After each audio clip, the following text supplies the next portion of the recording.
எப்போ வேணால் இது எப்படி இருக்குன்னு தெரியலன்னு ஒரு அங்கலாய்ப்புடன் யாருமே பேசலைங்கிறது எங்களுக்கே ஆச்சரியமாக இருந்தது. வழக்கமாக அப்படி பார்ப்போம் வரட்டும் அப்படின்றது. அதுக்கு முன்னாடி நீங்களே அதை உங்கள் எதிர்பார்ப்பை உங்கள் கண்களின் மூலம் காட்டுகிறீர்கள் எங்களுக்கு.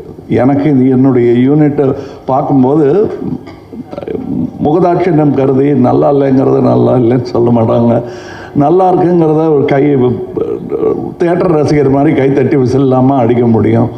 அதனால் இது நல்லா இருக்கு சார் அப்படின்னு சொல்லிட்டு போயிடுவாங்க. கொஞ்சம் அழுத்தி தான் வாசிப்பாங்க. ஆனால் நான் அவங்க கண்ணை பார்த்துக்கிட்டே இருப்பேன். ஏன்னா அவங்க எல்லாருமே சீசன்டு பீப்புள். இதில் இங்கே வந்து கற்றுக்கலான்னு வந்தோம் சாருங்கிறவங்க யாருமே கிடையாது. கற்றுக்கிட்டு வந்தவங்க தான். டெக்னீஷியன்ஸாக இருக்கட்டும், நடிகர்களாக இருக்கட்டும், அவங்க கூட வேலை செய்யும்போது அவங்கள் முகத்தில் பார்க்குற சந்தோஷத்தை அது அப்படியே ஒரு பெருந்தொற்று, அது யூனிட்டுக்கே தொற்றிக்கிச்சு.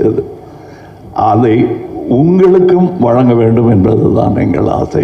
எங்களுக்கு வேற பெரிய பெருமைகள் இப்படி பண்ணியிருக்கோம் அப்படி பண்ணியிருக்கோம் பேசுகிறத விட ஒரு க்ளோஸ்அப்பு, அது சிம்பு சார் தான் இருக்கட்டும், இல்லை ஒரு சின்ன பையன்தான் இருக்கட்டும், அது எடுக்கிறதுக்கு ஒரு 50 பேர் வேலை செய்வாங்க. திரைப்பூரா ஒரு முகம் தான் இருக்கும். அது அப்படி அதுக்கே அப்படின்னா இதில் நீங்கள் பாருங்கள், காரை புரட்டி போட்டு தமிழ் சினிமாவையும் புரட்டி போடணுங்கிறது தான் எங்களுக்கு ரொம்ப நாள் ஆசை.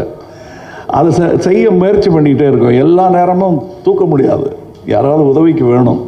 புரட்டி போடுறதுங்கிறது பெரிய விஷயம். கொஞ்சமாவது அதை நகர்த்தலாம் நாங்கள் விரும்பும் திசை நோக்கி அப்படின்னதில் இதில் எங்களுக்கு கிடைச்ச படை வீரர்கள் நிறைந்த படை. அதுவும் பிஹைண்ட் த சீன்ஸில் நீங்கள் பார்த்தது ஒரு கிளிம்ஸு தான்.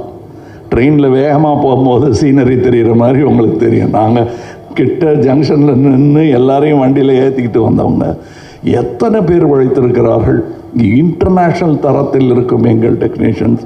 நிஜமாகவே வெளிநாட்டிலேருந்து வந்து வேலை செஞ்சவங்க, இங்கேருந்து வேலை செஞ்சவங்க வெளிநாட்டுக்காரங்க பாராட்டுற அளவுக்கு வேலை செஞ்சுருக்காங்கங்கிறது தான் என்னுடைய தாழ்மையான கருத்து.